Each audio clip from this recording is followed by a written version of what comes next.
किनका आदमी उमेश साव अरेस्टिंग हुआ, किसका आदमी है? ये बीजेपी का। बीजेपी वाले को जितना चिल्लाना है चिल्लाते रहे। यहाँ की जनता, वहाँ की मोहल्ला, यहाँ के समाज, हर व्यक्ति, हर वर्ग के समाज के लोग जान रहे हैं कि मामला वो प्रेम प्रसंग की परिवार ने गच्छा न जमीनी मामला कहीं न उसको जमीन है न इसको जमीन है। जमीन तो जो पता लगा वहाँ जो आशीष चौधरी है उसका 10 दूर हिस्सा होता था, भाई को बेच के उसको पहले ही से वो मन बनाए हुए थे, बहुत दिनों से उसका चल रहा था कि उमेश साव के घर में वो किराया पर रहता था। यही है उसका हथियार सप्लायर, उसको देने वाला। और एक व्यक्ति पकड़ा है जो लाइनर था। इस तरह का मीटिंग, इसका कोई जाति है, इसका पूरे जाति जान गया कि हम खून करने जाए हैं, जितना साव जी हमको मदद कर देना। ऐसा तो होता ही नहीं, कोई भी जात का हो। बीजेपी वाले को जो सोच है, उस जो सामाजिक सौहार्द है उसको बिगाड़ने के चक्कर में ये दूसरा जातिवाद की भावना से इसको तूल देना चाह रहे हैं। छठ पर्व के परना के दिन 20 नवंबर को जिस प्रकार से लखीसराय गोलियों से थर्रा उठा, एक सिरफिरे आशिक ने एक ही परिवार के 6 लोगों को गोलियों से भून डाला। उसमें 3 की मौत हो चुकी है। उसमें वह लड़की भी है जिससे वो प्रेम करता था और उस सन की आशिक का नाम आशीष चौधरी है। उसके बाद लगातार पुलिस दबिश दे रही है, लेकिन सवाल वही है, क्या लखीसराय में पुलिस का इकबाल खत्म हो चुका है? लगातार बीजेपी हमलावर है और उस मामले को कहीं ना कहीं जातीय रंग भी देने की कोशिश हो रही है। तमाम मुद्दों पे बातचीत करेंगे। हमारे साथ लखीसराय जदयू के जिला अध्यक्ष रमानंद मंडल जी हैं। मंडल जी, क्या लगता है लखीसराय में पुलिस का इकबाल खत्म हो चुका है? देखिए, पुलिस का इकबाल लखीसराय में खत्म नहीं हुई है। ये घटना का हम निंदा करते हैं। इस तरह का जघन्य घटना नहीं होनी चाहिए, लेकिन ये प्रेम प्रसंग की मामला है। ये पूरे सब उसके परिवार ने बताया पुलिस के सामने। बहुत से ऐसा साक्ष्य मिला है जो कि पुलिस के पास है, उसका नोट मिला है। ये बहुत दिनों से ये चल रहा था प्रेम प्रसंग की बात। शादी हो गई थी, फिर पंचायती ग्रामीणों को द्वारा किया गया, थाना पुलिस भी हुआ, लेकिन वो इस चीज़ को बर्दाश्त नहीं कर पाया, जिसके चलते इतना बड़ा वो घटना का अंजाम दिया। ये प्रेम प्रसंग की मामला है। और रही पुलिस की बात, आप लखीसराय में देखे होंगे कई घटना तो कहा के होता नहीं है, वो तो कभी भी घटना किसी के साथ होता है, लेकिन उसमें पुलिस तुरंत कार्रवाई करती है। बहुत सा ऐसा उदाहरण है लखीसराय जिले में, जो कि पुलिस प्रशासन एक्टिव है और वो अपना काम कर रही है। विजय कुमार सिन्हा जो स्थानीय विधायक हैं, बिहार में प्रतिपक्ष के नेता भी हैं विधानसभा के, उनका सीधा आरोप है कि जदयू के लोग इसमें इन्वॉल्व हैं। एक नाम है नगर परिषद अध्यक्ष अरविंद पासवान जी का, उनका वो नाम ले रहे हैं कि एफआईआर में उनका नाम तक नहीं है। और साथ में आप बोल रहे हैं प्रेम प्रसंग, वो बता रहे कि ये जमीनी मामला है, जातीय मामला है। सुनिए, यहाँ के माननीय विधायक भी हैं, विधानसभा के प्रतिपक्ष के नेता है, लेकिन अब उनको थोड़ा सा दूरदृष्टि कम गया है, समझ गए ना। उनका जो ये वो जिलाध्यक्ष है, टाइम टाइम करते रहते हैं, ने क्या बोलना चाहिए। कल का जो स्टेटमेंट है उसमें वो जातीय रंग देना चाह रहे हैं।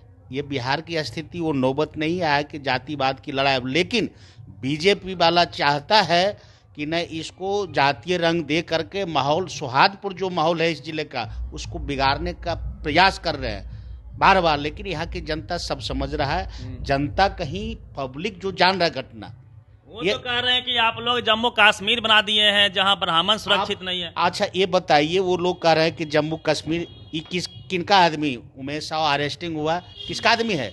ये बीजेपी का। हम ये पॉलिटिकल में कह रहे हैं, ये नहीं कि कोई भीड़ भाड़ की बात नहीं है। 2007 में दोनों व्यक्ति मुजरिम रह चुका है, दोनों जेल गया है, आशीष चौधरी और उमेश साव भी।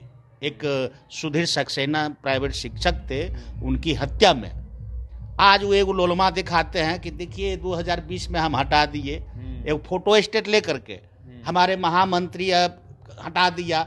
अरे 2020 में हटाए, 2007 से 20 तक तो आपके साथ था। आप उमेश सर, ये आप साक्ष्य लेके बैठे हुए हैं। साक्ष्य देखिए नहीं, माननीय हमारे विधायक महोदय उनके गले पर हाथ दे के माला पहना, ये पॉलिटिकल बैनर तले है, तब हम इस साक्ष्य को दे रहे हैं। कोई पब्लिसिटी वाला भीड़ भाड़ की नहीं है कि कहीं भीड़ में किसी को फोटो आ सकता है उसमें कहीं। लेकिन ये जो साक्ष्य है, ये देखिए अति पिछड़ा मोर्चा का, देखिए लिखा हुआ है कि क्या है, ये हम अपने बना कर लिखे हैं। नगर अध्यक्ष है, अति पिछड़ा मोर्चा नगर अध्यक्ष है। तो बोलिए हम बैनर तले और प्रतीक के सामने उनको साख दे रहे हैं। वो सादा फोटो करवा लिए हैं, ऐसे करके दिखाते हैं हम 20 में हटा दिए। अरे 20 में हटा दिए, पता नहीं ये किसका है, 2007 से 20 तक किसके साथ था।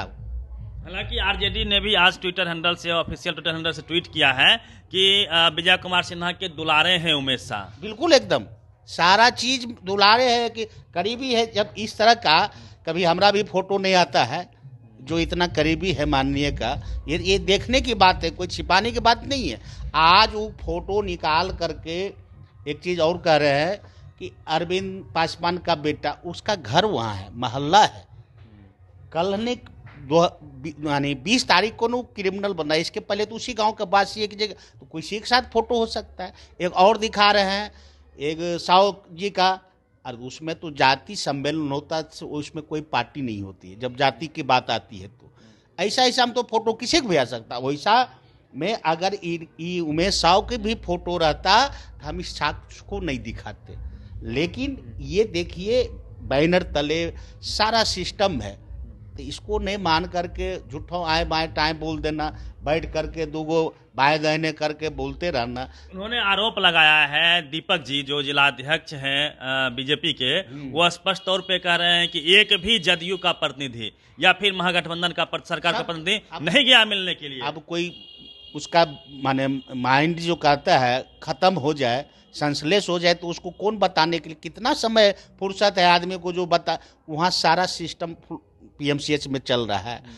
वो जो कहता है कि ललन बाबू, विजय सिन्हा ललन बाबू बराबरी कर सकता है कभी जिंदगी में, ने किया है, न कभी भविष्य में, जब तक रहेगा नहीं कर पाएगा। अब वो टाई करता है वो। आप बगल में हैं, आप जिलाध्यक्ष हैं, गार्जियन हैं जिला के, आप गए मिलने के लिए? गए उसी दिन, यहाँ से वहाँ तक सारा दिन उसी में रहे। तो आप थे वहाँ पे? यहाँ हॉस्पिटल में रहे, उसके घर पर गए, डीआईजी साहब आए, फोन किए माननीय संसद महोदय, डीआईजी साहब आए, वहाँ स्पोर्ट पर थे, उसके घर पर गए, बैठे हैं 2-3 घंटा। हम थे नहीं उस टाइम, तो गेबो नहीं किया था कोई बीजेपी के लोग। हम जब हॉस्पिटल में बैठे हुए थे तो 2-3 घंटा के बाद ये जो अभी भाषण दिखाते हैं, हमारे सामने में 2-3 घंटा के बाद पहुंचा ये लोग, 2-3 गो लेकर के कि आ गए हम बीजेपी के लोग, यहाँ कर्णधार, इसको अब उठा के ये करेंगे।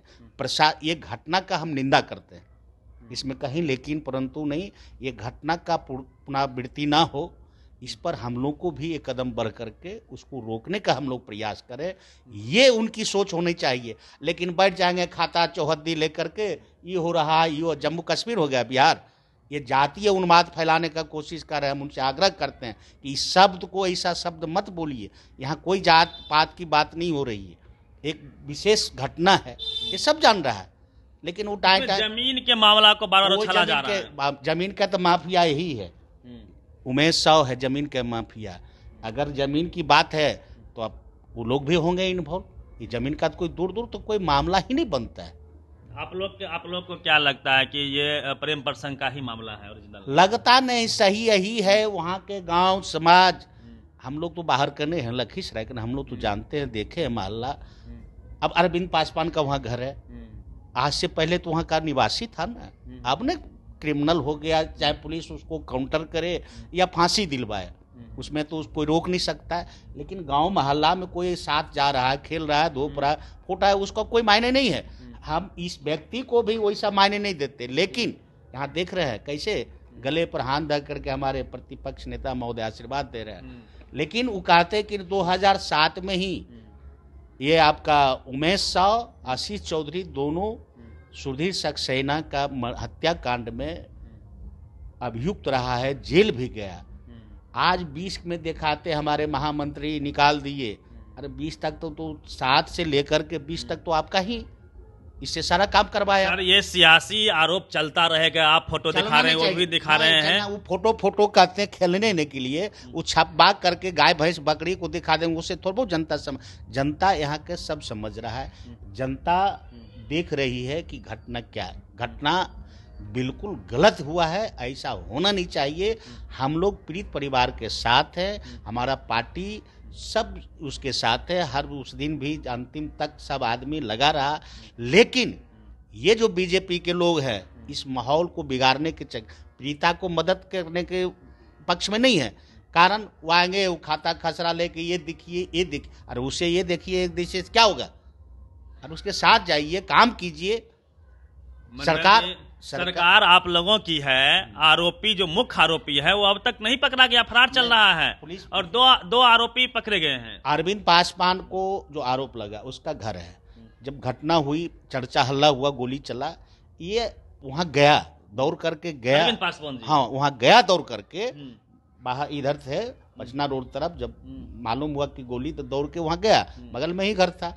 उन्होंने जो गोली लगे हुए व्यक्ति को ठेला पर लाद करके हॉस्पिटल पहला पहुंचाने वाला वही व्यक्ति है। इन लोग को आरोप क्या है कि वो मुजरिम को भगा दिया। उस टाइम जो इतना अथी हो गया, बेमौत हो गया था, उसको भगाने और उसको बोलने के लिए वहाँ के पब्लिक कंजेस्टेड है, वहाँ जाइएगा इतना गली है, वहाँ खचाखच मकान है, लेकिन आदमी तो निकलना नहीं चाहता इस परिस्थिति में, तो कहता है कि वहाँ उसको भगा दिया, उसमें सत्तारूढ़ की बात कहाँ आती है? सत्तारूढ़ की बात तो वहाँ तो होगा ना। सर मेरा सवाल ये है कि आरोपी कब पकड़े जाएंगे, जो पीड़ित परिवार, उसको न्याय कैसे मिल पाएगा? एकदम जल्द लोग पॉलिटिक्स करेंगे, चाहे पक्ष हो या विपक्ष हो, लगातार सर न्याय की बात कोई नहीं कर रहा है। मेरा बात सुन लीजिए कि हम लोग कोई पॉलिटिक्स इसमें करना नहीं चाहते हैं, लेकिन पर डे एक प्रेस कॉन्फ्रेंस बुला के मिल जाते हैं, और स्वाभाविक है कि प्रेस वाले के जब पॉलिटिकल लोग आते हैं वो आ जाते हैं, लेकिन दिन भर बैठ करके एगो ढोल बाजा ले करके tie tie tie tie tie tie करते रहते, रही तो बच्चा है। न्याय मिल पाएगा? बिल्कुल 100% लोग लगे हुए हैं, हम लोग लगे हुए, यहाँ की प्रशासन लगी हुई है, हमारे एसपी साहब से बातचीत हो रही है, बिल्कुल यहाँ के सांसद साहब से, ललन जी से एकदम, वो भी आएंगे, वो आएंगे, थोड़ा सा बाहर निकले, उनका प्रोग्राम तक नहीं हो पाया किसी कारण बस, लेकिन वो भी आएंगे, वो सारा चीज को देख रहे हैं, उसको ललन जी आएंगे मिलने के लिए प्लीज से, ये आपका कहना है? बिल्कुल कहना नहीं, यही उनका भी कहना है कि हम आएंगे, चाहे कल आवे परसों, लेकिन वो भी करेंगे, इसमें कहीं लेकिन परंतु नहीं है। और जो भी सरकार की गाइडलाइन है, मुआवजा का प्रावधान, सहयोग के प्रावधान, वो उसको दिलाने का काम हम लोग करेंगे और कर भी रहे हैं, लेकिन बशर्ते हम इनसे, बीजेपी वाले से आग्रह करते हैं कि आप ये जो टिप्पा टिप्पणी है और झूठ मूठ के साक्ष्य दिखा रहे हैं, आपका वो साक्ष्य कहीं बिल्कुल गलत है। जो दिखाया गया, आज कहते हैं कि सत्तारूढ़ जदयू के लोग हैं, ये साबित हो गया कि उमेश साव बीजेपी का कैडर था और वो नगर अध्यक्ष था अति पिछड़ा मोर्चा का। भले आज वो एक फोटो स्टेट निकाल के दिखा दे, उससे कोई फर्क पड़ने वाला नहीं है। यहाँ की जनता एक और दिखाए है, आज कल दिखा रहे थे 11 आदमी, एक साहू जी सम्मेलन हुआ था, उसमें आरजेडी रणविजय साहू जी, उसमें ये भी है, आरजेडी के लोग हैं, माने साहू जी में से। अच्छा। और जो विभिन्न पार्टी के थे, वो रणविजय साहू जी आए, वो जातीय सम्मेलन किए थे, उन लोग का जाति का, वो बिहार का पार्टी का लोग अध्यक्ष है, सब पहुंचा। तो इसका मतलब पूरे यहाँ साहू समाज को भी आप बदनाम कर रहे हैं। व्यक्ति एक क्राइम किया है, एक व्यक्ति क्राइम किया है, जो सहयोगी है, इसके घर में था, इसको जो सजा मिलना मिले, लेकिन पूरे साहू समाज को घसीट रहा। ये कैसा नियम है? अपराधी की कोई जाति और कोई पार्टी नहीं होती है। अपराधी कोई जाति होती है? इतना जो होते हैं क्रिमिनल, जिसको जो मन में भावना आता है, उसका न कोई जाति होता है, न पार्टी होती है। अपराधी मतलब अपराधी होता है। अपराधी को अपराधी की ही नजर से देखा जाए, उसको समाज से मत जोड़ा जाए। हाँ, समाज उस पर नजर रखे कि जितना हम लोग बार बार कह रहे हैं उन लोगों से कि जितना बन पाएगा, हमारे जनता दलीय हो, महागठबंधन के लोग हैं और लोग भी हैं, कि हम लोग उसको पीड़ित परिवार के साथ उनको जितना अधिक से अधिक हम लोग सहयोग। हमारे कल पूर्व विधायक महागठबंधन के ही हैं फुलेना सिंह जी, वो भी गए, जितना बन पाए वो कहे कि पूरा परिवार का पढ़ाई लिखाई का आज पेपर में आया था। काम करें हम लोग, और खाली बैठ करके भांजना काम है। बुला लेंगे दो जो माननीय को भी लाते हैं, उनको भी तो ला करके यहाँ बेइज्जत करवाते हैं। धरातल पर कुछ है नहीं। टाई टाई टाई करते रहना। आपका कहना है कि कोई जातीय एंगल नहीं है, कोई तो जातीय सिरफिरा आशिक ने उस परिवार को छलनी किया। देखिए एकदम ही दावे के साथ अगर वो बीजेपी वाले को जितना चिल्लाना है चिल्लाते रहे। यहाँ की जनता, वहाँ की महिला, यहाँ के समाज, हर व्यक्ति, हर वर्ग के समाज के लोग जान रहे हैं कि मामला वो प्रेम प्रसंग की परिवार ने गच्छा, न जमीनी मामला कहीं, न उसको जमीन है न इसको जमीन है। जमीन तो जो पता लगा वहाँ, जो आशीष चौधरी है उसका 10 दूर हिस्सा होता था, भाई को बेच के उसको पहले ही से वो मन बनाए हुए थे, बहुत दिनों से उसका चल रहा था कि उमेश साहू के घर में वो किराया पर रहता था। यही है उसका हथियार सप्लायर, उसको देने वाला, और एक व्यक्ति पकड़ा है जो लाइनर था। इस तरह का मीटिंग, इसका कोई जाति है, इसका पूरे जाति जान गया कि हम खून करने जाए हैं, जितना साहू जी हमको मदद कर देना। ऐसा तो होता ही नहीं, कोई भी जात का हो, चाहे वो कुर्मी समाज का हो या ब्राह्मण हो, भूमिहार हो, कोई वैसा होता नहीं है। ये व्यक्ति विशेष हम नहीं कर रहे हैं, लेकिन बीजेपी वाले को जो सोच है, उस जो सामाजिक सौहार्द है उसको बिगाड़ने के चक्कर में ये दूसरा जातिवाद की भावना से इसको तुल देना चाह रहे हैं। चलिए, तो ये मंडल जी का आरोप है कि जाति का एंगल दिया जा रहा है, तो ये घटिया शब्द है। जाति का यदि एंगल दिया जाता है तो इससे समाज का सौहार्द बिगड़ेगा। जबकि आप पूरी घटना को यदि आप जानते हैं, यदि आप पूरी घटना पर ध्यान देंगे तो आपको समझ में आएगा कि एक शन की प्यार में पागल आशिक ने इस पूरे घटना को अंजाम दिया है। जो लाइनर थे वो पकड़े गए हैं, साहू जी जो उनको राइफल्स वगैरह हथियार सप्लायर थे वो भी पकड़े गए हैं। मुख्य आरोपी अब तक फरार है। लेकिन सवाल वही है कि आरोपी कब तक पकड़ाएगा, कब तक सजा मिल पाएगी, कब तक न्याय मिल पाएगा, ये सवाल बना रहेगा। लेकिन जातीय एंगल इस पूरे प्रकरण में नहीं डाला जाए।